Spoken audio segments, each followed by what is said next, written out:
Hi viewers, இன்று doctor MS. Swaminathan அவர்களின் MSP பற்றி முழு விளக்கம். ஹாய் வியூவர்ஸ், இன்று தேசிய விவசாயிகள் ஆணையம் பற்றியும் அந்த எம்எஸ்பி பற்றியும் என்னால் முடிந்தவரை விளக்கம் அளிக்கிறேன். இதோ, தேசிய விவசாயிகள் ஆணையம் ஆரம்பிக்கப்பட்ட ஆண்டு 2004.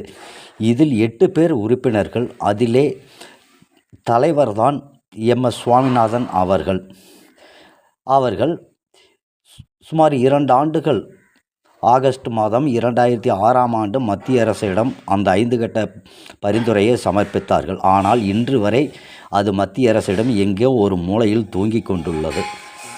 இது 5 பரிந்துரைகள். மிக முக்கியமானது எம்எஸ்பி C2 + 50% என்ன என்பதை இதோ தெளிவாக சொல்லியுள்ளேன். ஆனால் இப்பொழுது அரசு நம்மளுக்கு கொடுப்பதோ எம்எஸ்பி A2 + FL மட்டுமே. ஏன் இந்த ஓரவஞ்சனை?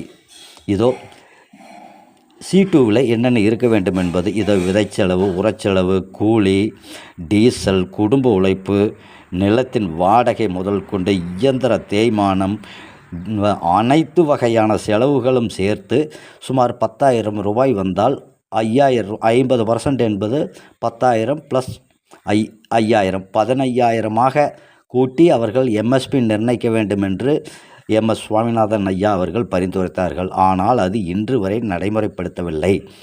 நம்மளை எம்எஸ்பி என்ற முறையில் ஏமாற்றப்பட்டு கொண்டே இருக்கிறது. அதாவது 3 ஆண்டுகளுக்கு ஒரு முறையே CACP என்ற அமைப்புத்தான் எம்எஸ்பியை நிர்ணயிக்கிறது. ஏதோ ஒரு தவறான ஒரு கண்ணோட்டத்தில்.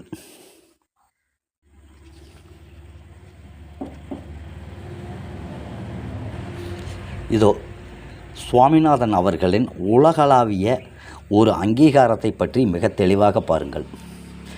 பசுமை புரட்சி வந்த பின்புதான் கோதுமை, நெல் இவைகளை வெளிநாடுகளிலிருந்து உயர் விளைச்சல், உயரம் கம்மியான ரகங்களாக எம்.எஸ். சுவாமிநாதன் அவர்களை அறிமுகப்படுத்தி இந்தியாவில் ஒரு உணவு பஞ்சத்தையே காப்பாற்றியவர். இதோ ஒரு உலக புகழ்பெற்ற பரிசான வேர்ல்டு ஃபுட் பிரைஸ் 1987 அறிமுகப்படுத்தப்பட்டது. அறிமுகப்படுத்தப்பட்ட ஆண்டே முதல் பெறுநராக விவசாயத்துறை ஆராய்ச்சியாளர் நமது டாக்டர் எம்.எஸ். சுவாமிநாதன் அவர்களே. தமிழகத்தைச் சேர்ந்தவர், கும்பகோணத்தில் பிறந்தவர். அவருடைய இதோ பல